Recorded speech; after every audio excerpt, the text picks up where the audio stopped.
Yeah, I'm good.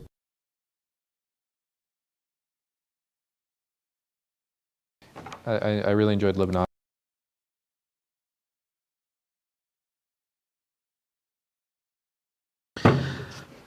بسم الله الرحمن الرحيم الحمد لله رب العالمين والصلاة والسلام على سيد الأنبياء والمرسلين نبينا محمد وعلى آله وصحبه أجمعين أما بعد. So last time we had taken a series of hadith, not just talking about facing away from the Qibla while relieving oneself. We also talked about cleaning oneself, using the uses of the right hand and uses of the left hand. Do you guys remember what that discussion was? Yeah. What did we talk about? I'm sorry? Socks. Oh, yes, we did. We talked about socks. Masal al-Khuffain, mashallah, good. What conclusion did we come to about socks? Yeah, it is mad cold in here. Not today, we were discussing whether it could do leather or cotton, that it was referred to in the hadith. Sure. And all of the hadith that we took, the discussion was around what type of sock? Leather socks, right? And the leather socks specifically are called khuf. And we said that cotton socks are called jawrabain, or the jawrab, which is a cotton sock. There's a hadith. I don't think it's in Sahih Muslim. Yeah. It's from the tabi'in. Yes. Tabi'in. So you have a lot of narrations. So we had mentioned that there are 3 supporting evidences that you could use to wipe over cotton socks. We said that there are a number of weak hadith, right? There's nothing that is particularly ascribable to the Prophet ﷺ. You have a number of narrations from the tabi'in, who are students of the companions. And what other legal tool did we use to help us come to the conclusion that I can wipe over cotton socks?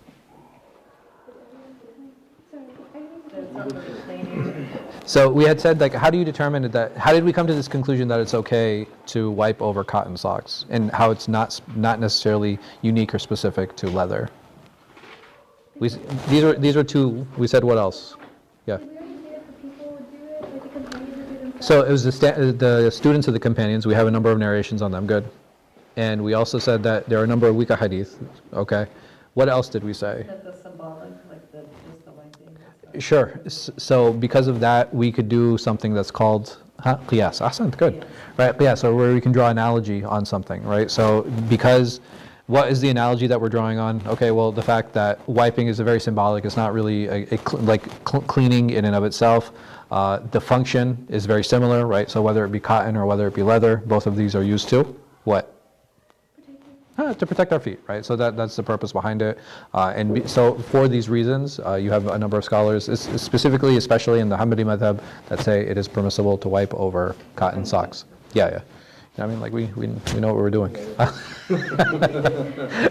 So wiping over cotton socks is something that's really important. So how do I define what a sock is? So I had a good question from Suleiman. He said to me, he's like, okay, well, are ankle socks okay? Or do they have to be above the ankle? What do you guys think? I think you said you had an issue with the ankle socks. If you apply the first methodology, then it's fine. So, okay, well, how big were the socks, or how big were the khuf during the time of the Prophet ﷺ? Yes. Okay, so you have narrations from what's called that riqa. So there's a battle that happened, and what would happen is that there are the cotton socks that they wore weren't like stitched like we wear today. What did they used to do? If they didn't have leather, they would take cotton strips and they would actually wrap their feet with that. So this very famously happened in the Battle of Dhat Riqa, and where they wiped over those. But part of the argument for not being able to utilize those hadith was that, oh, well, that was in the situation of battle, or I mean, like. But again, you have a number of different narrations that discuss that and talk about that, and then why it's considered exceptional. Regardless, how do I define that sock? And even during the time of the Prophet ﷺ, you had, how was the khuf? How big was it? It was thick, actually. Sure. So thickness, agreed. Yeah. Okay. How high would they? Yeah. When you're making wudu, it has to go above your ankle. Sure. So That's what we're discussing today. Why does it have to go above the ankle?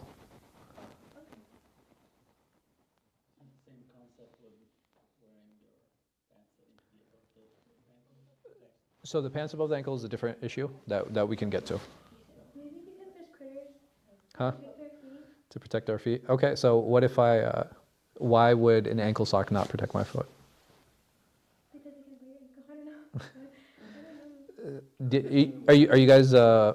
Are you guys familiar with the rulings of a man who is in the state of ihram? What he can wear, what he can't wear? Only the, Ihram, like when I'm making Hajj or Umrah. So, for a man, what can he wear on his feet? Can I wear these? No, Open no toes. stitch. Why do they have to be? Oh, that's a different discussion. But I don't want to get too far ahead of myself. So the Prophet ﷺ, when he was in Medina, he was leaving, and he said to the companions that, okay, if you can't find sandals, then wear khufs. And leather. right? Then as they started getting closer to Mecca, and he said, and cut them at the ankle. Cut them at the ankle. Yeah. close, Yeah. Shorten them, okay. No, I'm sorry. He said wear khufs. And then as they got closer to Mecca, he said, cut them. 'Cause I know Cut them at the ankle. they wear stuff like a wrap. No, the khuf is usually like it's like half shin, like or like a little less than half shin. Like it's like crew socks. Yeah. Yeah, I don't know. So you have like crew socks, and then you have what are the full ones called? Tube socks, full socks. I don't know. I know there's terms for all of these, right? Right? Huh? I probably should have paid attention before I came to class today. But like, so you have like I think they're tube socks, the ones that go like below your knee, or knee socks. I think they're called knee socks, right? The ones that go below the knee, and then you have the ones that are like at half shin. Those are called like crew socks, and then the ones you have ankle socks, which are the ones that stop at the ankles. So as they got closer to Mecca, the Prophet ﷺ said, okay, if all you have to wear is khufs, cut them at the ankle. No, I have that backwards, I'm sorry. No, what happened was, he said, okay, if you don't have any ni'al, if you don't have any sandals, then wear khufs and cut them at the ankle. And then as they got closer to Mecca, he said, okay, hey, listen, even if all you have to wear is khufs, then you can wear them. Meaning, you can wear them without cutting them. Now, what can you extrapolate from that, or what rulings can you take from that? You can even wear something like this, like for men. You'll have a lot of people looking at you funny, I promise that. But it's not like shar'an, it is something that would be considered reasonable. Like a man can wear, something that is closed on his feet. He's not allowed to wear clothing that is closed on both ends, which is a lot of people that say you can't wear something that's stitched, but the problem is stitching is like actually how you weave clothing. So if you can't wear that, then you wouldn't be able to wear anything. What it actually means is that you can't wear anything that's closed on both sides, or anything that has sleeves, or anything that you would put, that you could actually go inside, or something that has a hole in it. Is this For ihram, specifically for ihram. reasoning? I'm sorry? Reasoning? The reasoning behind, Wallahu alam, I don't know what the wisdom behind it is. I guess maybe to show that it's different, right? Like to be in a situation or in a case where you're not wearing something that would be comfortable, right? So when you're making Hajj or Umrah, for those that have made it, like for the men that have made it, it's not really comfortable, right? Like walking around in like two towels, it's pretty uncomfortable. But khair. So what were we talking about? Oh, socks. Yes. So the Prophet ﷺ, when they got, there was a point where he said cut it off at the ankles. Like, did he tell them that they had to take it off for wudu? Right. So over here, you might be able to extrapolate from that it's permissible to wipe over socks, and not just that. He ﷺ, he said the khuffain, right? He said the khufs, and because of all of these other narrations we have about the jawrab, you have a number of scholars that argue, specifically from the Lahiri school, from the literalist school, that says that, okay, as long as what you're wearing on your foot would be considered a sock culturally, then it is permissible to wipe over that sock. And some of them put this condition that you mentioned, that it has to be above the ankle, because when we wash our feet, where do we wash? Right? We have to wash above the ankle, right? So these are the reasons that they put those conditions. And Allah knows best. Like I said, the majority of schools, this is the condition that they do take, that the sock has to be above the ankle. The Lahiri school, the literalist school, they say as long as it's considered a sock, then this is something that would be considered permissible to wipe over. And Allah knows best. So that was with the khuf. We had talked about using the right hand, using the left hand. And in general, we use our right hand to what?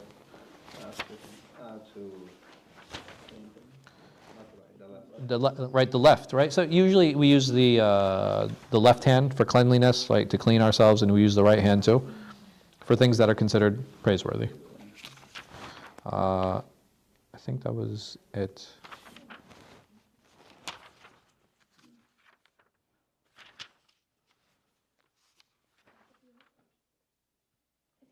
Yes.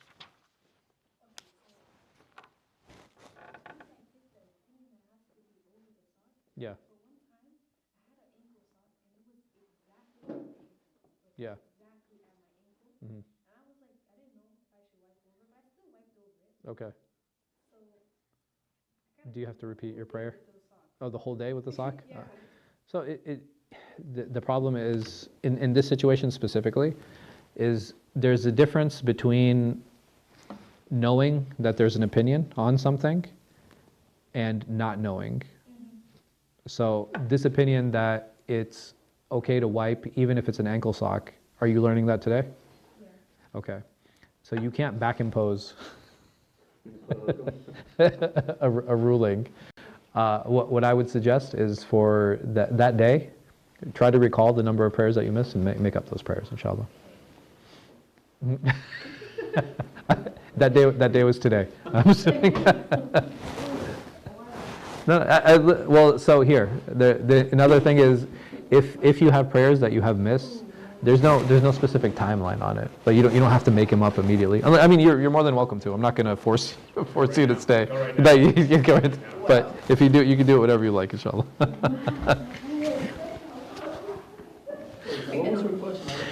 So the question was, she was like, I wiped over my ankle socks. Okay. So she was like, what do I do? So I said, okay, well, were you aware that this opinion existed at that time? And she said no. So I said, okay, well, that's not the case, because you have to act on what you know. Does that make sense? Did we just say that wiping over? If I'm not aware of it, yeah. For example, if I wipe over my feet, Right. Can I just go start praying? No. Well, you weren't here for the other classes. No, I'm just kidding.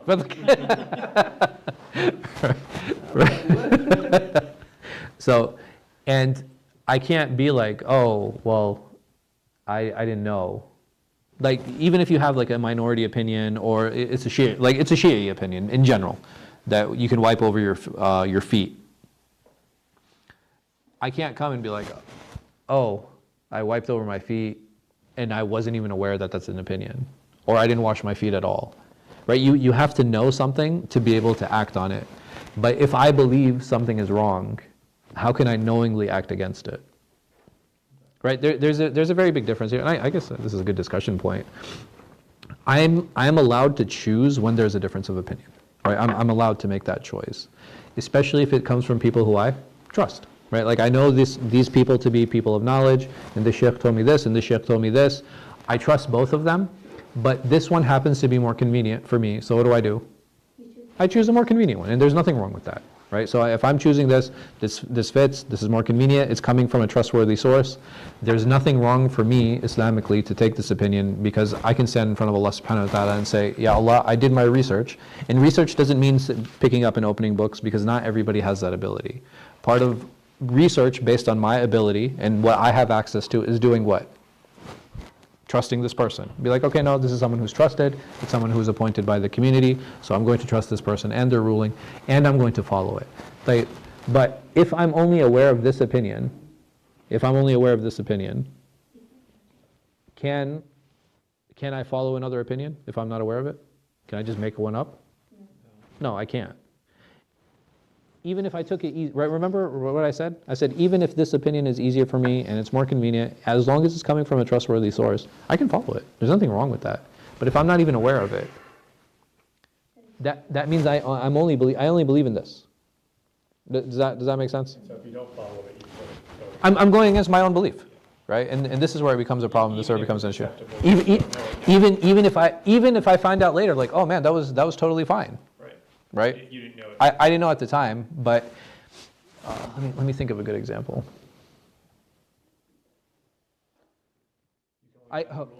Yeah, exactly. I used to think taking pictures, photography was impermissible. At that point in my life, if I took a picture, what would happen? Do you believe in this? I believed it was impermissible, but I still took a picture. Therefore, where is the accountability? You said. Against your belief. I'm going against my beliefs, and therefore I believe that is a sin at that point. Yeah. Even if I find out later that, oh man, there are a number of scholars that say this is fine. Because your state of mind at that time. It's what I believe and what I knew at that time. Like, I'm going against what I believe and what I know. This is a huge problem. This is a huge issue. It's not like, oh, okay, well, I know there's a difference of opinion here, and I'm going to take this opinion. That's fine. Like, that is your prerogative. That's your choice. The only thing I can't do is, if I'm aware of two opinions, can I just make up a third? No, this is a problem. It's fully. So like, here's the thing. Mm. I thought it was supposed to be at my ankle, not above my ankle. And it was exactly at my ankle. Okay. Is that okay?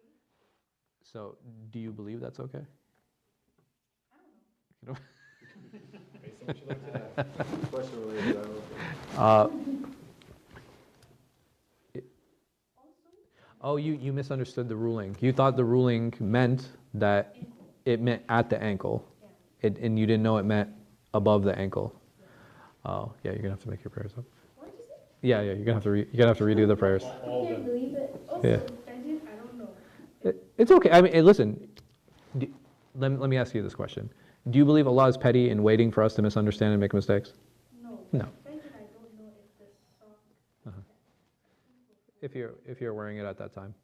No, if it was Mhm. down at that. Okay. Well, act on what you're sure of. Right? Anything that you're unsure of, you can leave that. Like I said, Allah subhanahu wa ta'ala, He's not sitting and waiting for us to make mistakes. Right? That's not the relationship we have with Him. The only things that we should act on is like the things that we're sure of and that we did make up. I've had years pass, and I would remember like, oh man, I didn't make dhuhr like at that time, or like, oh man, I don't think I had wudu at that time, and like, what do? You make it up, right? That's the most you can do. You're gonna ask? Yeah. So you have multiple options, right? Yes. And you know all of them are from reliable sources and all that, but can you use different options depending on the At different times? I was gonna ask that. Oh, I was gonna. that's a very good question. 1, 2, 3, 4. is Yeah, all- yeah. Yeah, Good. it's all on the table. But depending on the condition and time, okay, I'll do this, I'll use that. Do you get what I mean? Sure. So I would For say, instance, like, Uh-huh. okay, I'm in a rush and I'm at different place. Okay, let me combine. Yeah. or Okay, Thursday now I have night, a time. Thursday night you eat Zabia, maybe. Okay. And Friday night you're like, Yeah, it's like we're going to Texas Jack, so no. yeah. So I think in those situations where when you have a number of opinions, I don't think I would even have a problem with the person choosing, because at the end of the day, why am I choosing that particular opinion? It's convenience, right?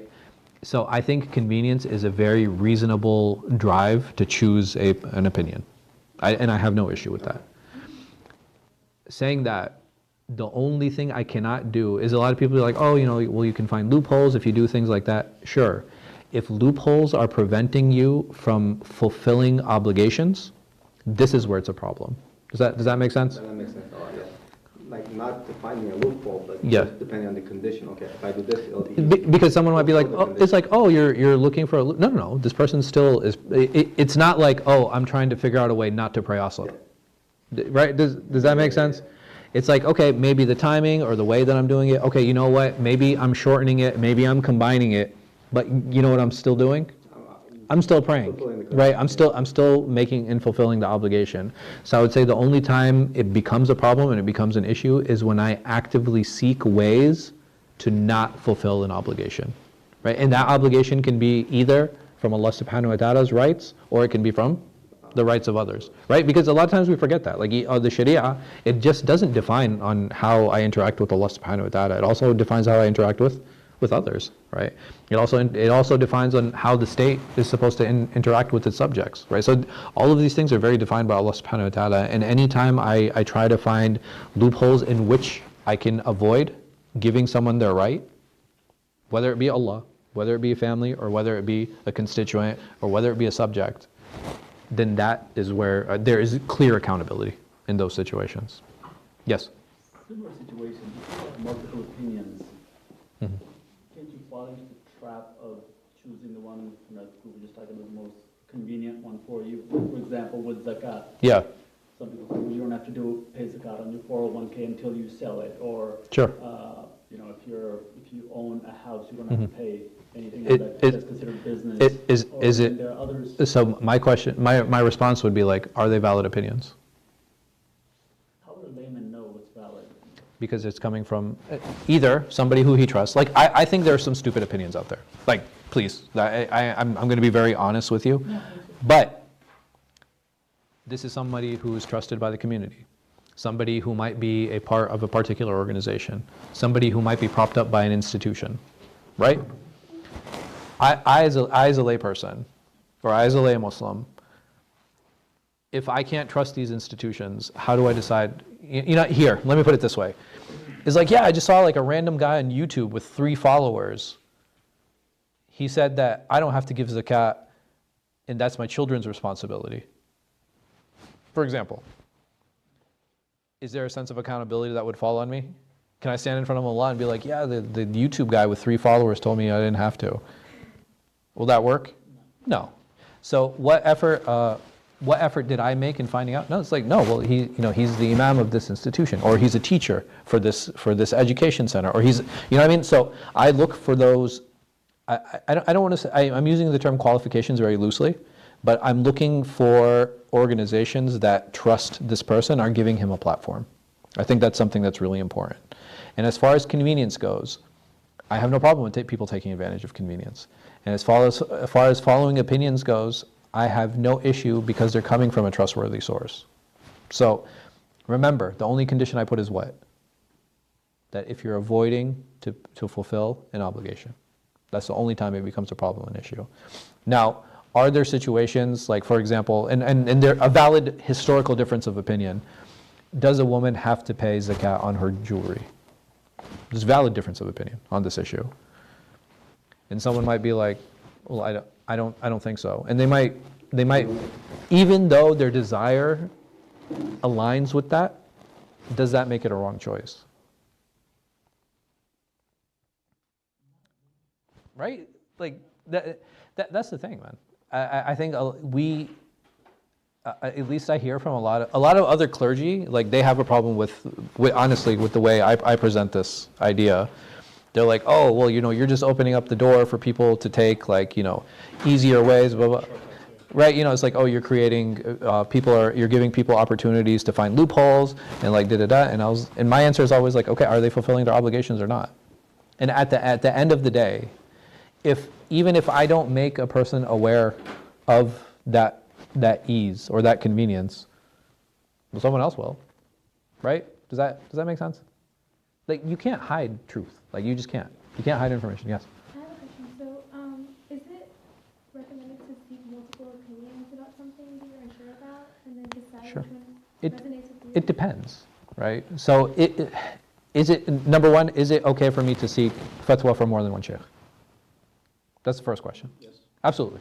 I have no problem with that. I like drawing a parallel to seeing a mechanic for my car, right? I can go. Is there any? Do I have to trust the first mechanic? What if he's known to be the best mechanic in the United States? That's it. I just trust him, and that's it. I'm done. No. I'm saying, okay, but what if I do trust him? Is that okay? Yeah. Absolutely. Right. There's nothing wrong with that. But what if I'm like, you know what? Let me talk to a couple more. I'm losing absolutely nothing with that. And there might be one, even though it's like, well, no, he's not the best. But he's good. Like, I've heard people say that he's good. What he's saying, man, like, it resonates. It makes sense. And that's fine too. Sometimes, even if you have somebody who's very knowledgeable, is it necessary that they're able to express it in a way that is understandable to the person who's asking them? No, right? Not always. And sometimes it's just the person. It's like, even though the person might be giving, right? He might be giving the same information, or whatever the case might is. It's like, I don't really know if I like that guy, right? You know, and that's fine too. There's nothing wrong with that. You know why? Because even if I use myself as an example, you don't have to like me, right? It's not necessary. And if you don't like me, what is the likelihood of you taking a ruling from me or accepting it? Right? It's not going to be very high, even though what I'm saying is not necessarily wrong. I'm really big on the marketplace, right? So whether it be a marketplace of ideas or whether it be a marketplace of goods, we have to allow people options. And I don't think gatekeeping is going to help the community. I don't believe that. So where does following a school of thought fall into this way of thinking? That's a personal choice. And even following a school of thought, oh man, like following a school of thought is a spectrum. You have some people who will be like, no, I'm only going to go back to what most of the scholars of the madhab say on a particular issue. Because even in the madhab, do you think there's no difference of opinion? Within the madhab, you have differences of opinion. And even amongst them, you have sub-schools, and it's like, okay, well, which sub-school do you follow? And that is the route, and that's the position I'm going to take. So you have people who are very, very hardcore traditionalists, and then you have people who are like, yeah, you know, I loosely follow the madhab. And then you have people like me who are like madhab fluid. You know what I mean? It's like, the Hanbali madhab is my base, right? Like, this is what I classically learned. This is what I was taught. My teachers, like, they're all Hanbali. But I'm like, oh, no, you know what? This sounds good from this school. Or, you know what? I think this is a good application of this. Or, like, you know what? I think this is good. And do you know where you find this the most? You find this the most when it comes to banking and when it comes to financial transactions. Like, you find it a lot. You have people even who are like really hardcore, like Hanafis or whatever. When it comes to banking, it's all of a sudden it's like, wait, like he's Shafi'i. Like, where'd you know what I mean? Like, he like, you took the Shafi'i opinion, or like, man, you took that Hanbali opinion here. It's like, you know what I mean? It's like there's a lot of mixing and matching going on. So I like using that as an example of saying like, okay, well, if it's okay over here, why isn't it okay over here? I think there's a level of consistency that needs to be maintained in certain things. So, for example, prayer. It doesn't make sense that I do my first rak'ah as a Hanafi and my second rak'ah as a Hanbali and my third, right? I think that's silly, right? That's not something that should be done. There has to be a level of consistency when it comes to like certain aspects of worship. But I think that there is space in other places where you can do a lot of mixing and matching. When it comes to finances, don't you think human nature is to keep going until they hear what they want to hear? Sure. Are you taking someone's right? Depends. I mean, when it comes to zakat, right? Sure. I'm not intentionally taking it, but if there's a, So if there's a way for me not to pay tax, well, not to pay, No. back to that 401k issue. Yeah. If I don't have to pay it right now, Yeah. I can pay it later on when I collect it. sure. Then I feel more comfortable with that, but how do I know that I shouldn't have been paying all along? Absolutely, because you follow it, like I said, at the end of the day, does Allah need my zakat? Do people need my zakat? They need money. They need money. And are we going to solve world poverty with zakat? We can help, right? But it's not going to solve it. At the end of the day, if you look at like the 4 pillars, right? You know, putting aside, you know, the shahada, all of these are very personal, right? Even, I know sometimes it's difficult to imagine it, even zakat, it's a very personal worship. Because what is the purpose of zakat? To help the poor? To purify your wealth. That's exactly what zakat is for. It's to purify my wealth. It's not, maybe somebody will be helped, man, but like, even if I'm giving $10,000 in zakat, that means that my liquid holdings are like, what, like $1 million or something? Something like that, or even more. 25,000 for $1 million. Yeah, okay, there you go. So if $25,000, that's not a lot of money. How many people am I going to help? And even if I can help maybe 25 families for a week, right? But it's not going to solve world poverty for sure. That much I know. So even with this zakat, it's like, okay, giving, taking, whatever. As long as I'm being true to myself, right? As long as I'm being honest. It's like, remember what I said, am I trying to avoid fulfilling an obligation? That's the only question I need to ask myself when I'm taking fatwa. Am I trying to not fast? Am I trying not to pay zakat? Am I trying not pray? And I might not be wanting to pay zakat on this, but does it mean that I'm not wanting to pay zakat as a whole? I might not want to fast because of this condition, but does it mean I don't want to fast as a whole? Right? Like I think it's also important to like compartmentalize that a little bit too. I think what I'm presenting can be a little scary because it's like, man, you're just opening up these doors and you're giving people choice. Well, Allah's given us a choice. And choice is scary because, you know why it's scary? Because it requires accountability. Right? That's essentially what makes it terrifying. It's like, oh man, I have to choose? Like, yeah, I have to stand in front of Allah. So I have to make that choice. And if I'm going to make a choice, and if I put the burden, so one of the things I like doing is I like putting the burden on the mustafti, right? The mustafti is the one who's coming seeking fatwa. Because the moment I put burden on them, what is that person going to do? Choose. Not just choose. You know the research we were talking about? They're going to want to make sure 100% that what the decision they're making is the right one. So I think there has to, because I think, Accountability. yeah, I think at least from a lot of the Eastern cultures and even Eastern ifta, where does the burden fall? It falls on the mufti. Because they're like, oh, the mufti said it. And that's it. You're right, and mufti said it, and they just walk away, happy, and then like it's done. And I don't think that's how it should be. I think the burden needs to fall on the mustafti. The mufti is supposed to give, like, with his information, guide, help make decisions, all that. Like, I 100% agree with it. But at the end of the day, who's going to make that decision? You are, right? That the person is going to make the decision. I'm not living that person's life. And sometimes you get questions about people's life or death. And I have, where people will call up and be like, hey, my father's on a ventilator. The doctor is saying he's not going to make it. Is it okay for us to pull the plug? Right? This is a life and death choice. It's not like, oh, well, hey, I'm on a plane. How do I pray? Like, no, that's not. This has to do with somebody's life. I have a child that's like we're at 12 weeks. There's a number of signs there that this child is going to either be severely handicapped and is going to have is it okay for us to abort? Right? These are questions that come. Right? These are issues that you have to deal with. I'm not going to take the burden of that decision because I'm not in that position. Right? Does that make sense? Right? I'm not the one telling the doctor like, yeah, okay, go ahead, pull the plug. I can guide the decision. I can be like, hey, listen, these are some of the rulings around this. This is what the different scholars have to say about this. And then they make a decision based off that. And sometimes even, okay, you want to talk about saving lives?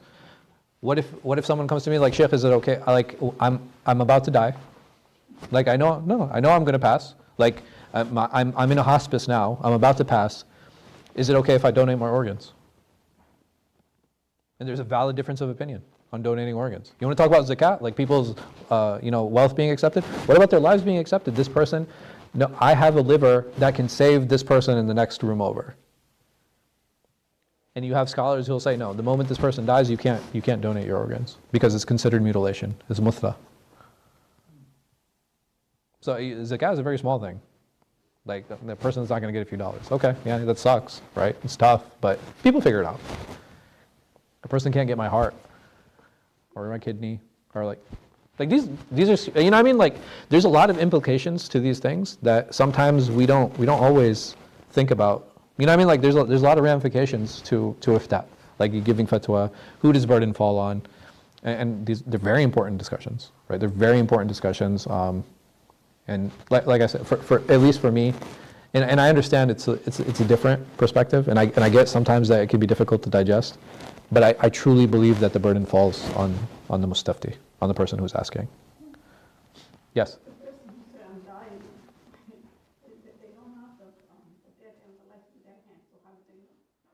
I'm in hospice. I'm in cancer treatment. The doctor's telling me I'm going to die in a few days. And people like, I get 5 opinions, and they're all like, you're gonna die in a week, and it happens. Like, in people, so doctors, sometimes they're right, and sometimes they're wrong, right? And a lot of people will be like, oh, well, I know someone, they told this person he only had 6 months and he lived for like another 3 years, or blah, blah, blah. Like, that happens. Okay, well, there are people who will be like, you have 6 months and they die in 3 days.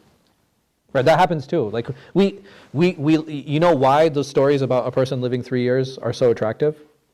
Because we like being hopeful.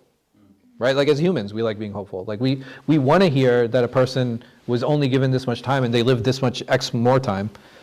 I would say, all right, well, you know what? Let's look at statistical data on how much time doctors give to patients and how long they actually end up living. Right? Yes. How do you stand like with your family if you have a different opinion? Mhm. Even with your husband or your wife, like Yeah. you guys are trying to raise kids. Yeah. How would you say like, oh well, this is the opinion I heard and I believe, Sure. and I know you have different ones, but I feel like it can cause like conflict. Sure. So how do you avoid that while So- still sticking true to your beliefs? So with parents, it's a little bit easier. I think I've had conversations, at least like with our congregation, and I said, hey, listen, I think we as American Muslims have to come to terms with our children possibly having a different madhab than us. Right, and that's for some people. They're like, what do you mean? Like I'm Hanafi, and like my kids are going to be Hanafi. Why?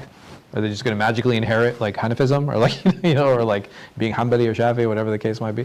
Like that doesn't happen. Kids will end up being educated in whatever institution I put them in, and they're going to end up coming to their own conclusions. I had a brother who came to me one time, and he's like, my kid's trying to bring home like Popeye's chicken, and like he wants to eat out and blah blah blah. And I was like, well, he was like, yeah, he heard some fatwa, and this and that. So I said, okay. I was like, does he pray? He's like, yeah. I said, Ramadan comes, he fasts. He's like, yeah, absolutely. I was like, and does he lie to you? No, mashallah. He's trustworthy. And I was like, does he have a girlfriend? He's like, no. I was like, you have bigger problems to worry about, bro. Like, like eating chicken is not. Trust me, it's not. I said, listen, when he comes to you and says, Baba, I want to eat pork, I was like, bring him. And then we can have a conversation.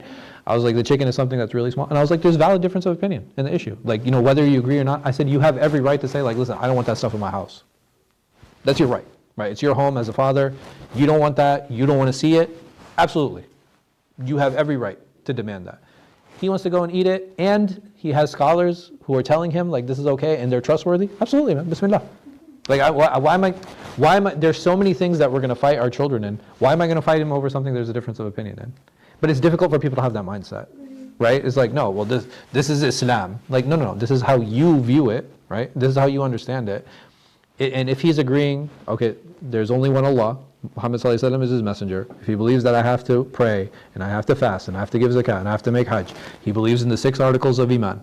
He believes that lying, stealing, cheating, zina, backbiting are all haram. Everything else is up in there.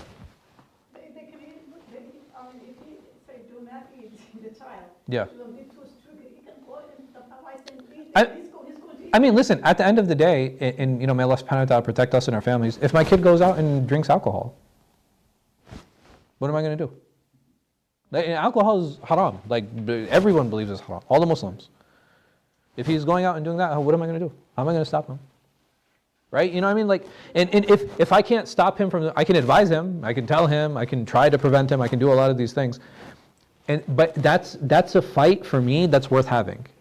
Right? Like the alcohol, I'm invested in that fight. Right? I'm willing to engage him and be like, no, this needs to stop, this is not acceptable, Like, you know what I mean? Like, how am I going to deal with that? How am I going to manage it? The chicken, that's not worth it to me. Like, I'm not gonna have that fight. Like, I'm good, dude. Like, it's okay. There's so many other issues that we have to worry about. Yes? What about your spouse? You have to agree. Like, you have to come to some terms that you both agree on. Because what's going to happen with the children is they're going to see 2 different opinions, and you know which one they're going to choose? The one that benefits them, always. Or they're going to choose the one that they know is going to cause a fight because it's going to allow them to do whatever it is they want to do. Children are smart, right? They're not, kids aren't dumb. They see what's happening. Parents have to be on the same page. But what about, They must. so you have to talk about this stuff beforehand, like, Well, you can't talk about everything, right? You know, there's so many issues that come up, and what will happen is that the first time the issue comes up, one parent will take the initiative, right? The father or the mother, whoever comes across it, and then you know what you do then? Then you have to report back. So if I as a father and be like, hey, yeah, like I saw him like eating Popeyes, like what is going on here? And the mother's like, yeah, I don't know, what's the big deal? Like, right? That's something that you have a conversation and be like, okay, hey, listen, we need to have some ground rules. And not because both of you are coming to a conclusion on changing the other person's mind, but you're doing it because you have mutual respect for each other as spouses, and you have to have some ground rules so that when the kids come home, what do the kids see? They only see one wall, right? They don't see a crack. They just see one unit standing in front of them, like, oh man, there's nothing I can do about this. Like, okay, this is what I'm going to have to do. Or you try to convince, right? Like you have a conversation and be like, okay, hey, listen, well, I don't think this is a big deal, or I do think it's a big deal. Well, I want my kids to focus more on hifz. Oh no, I want my kid to focus more on reading, right? There are compromises that can be made in those situations. Like even though they have a different religious outlook, but you have to be on the same page. If you're not on the same page, it's just not going to work. Like it's only going to create resentment between spouses, and the kids are going to take advantage of it. Well, that was a good discussion on the two wiping over the hoofs. Everybody can wipe over their socks now, and like, I'm just kidding. yeah, go for it. Yeah. Yes. The land, how, it's not for somebody's business, or also you didn't prove that somebody did not do the land. It's still you have to be there on the zakat. On land, Yeah. it depends on the land. I'm of the opinion that you pay zakat when you sell. I'm of the opinion that you pay zakat on land the moment you sell it. If you sell it. If I buy it and I'm just sitting on it, I don't believe there's zakat on land, because it's a frozen asset. It's not a liquid asset. Not something you sell. Yeah, but I believe that there's zakat at the time of sale. Does that make sense? So it doesn't matter how long I hold it, I have to pay zakat on it. Why you sell it? Yeah, whenever I sell it. I can hold it for 3 days, but I have to pay zakat at the time of sale. If it's going to be to build a house, or you don't build a house, it's just sitting there. I build it, I don't build it, it doesn't, like I said, my opinion is that you have to pay zakat at the time of sale. You sell. Yeah, different schools have different opinions on this. I believe that the Shafis, they say you have to pay zakat every year on the value of the land. I think that's challenging. I think that's difficult, because the problem is people's intentions change with the land. Some people are land developers, some people aren't. I think the easiest and most consistent way of doing it is at the time of sale, just pay zakat. I bought it for $6 million, I sold it for 12, I'll pay zakat on $12 million. And Allah knows best. Wallahu a'lam, sallallahu alaihi wa sallam, nabiyina Muhammad wa ala alihi wa sahbihi wa sallam.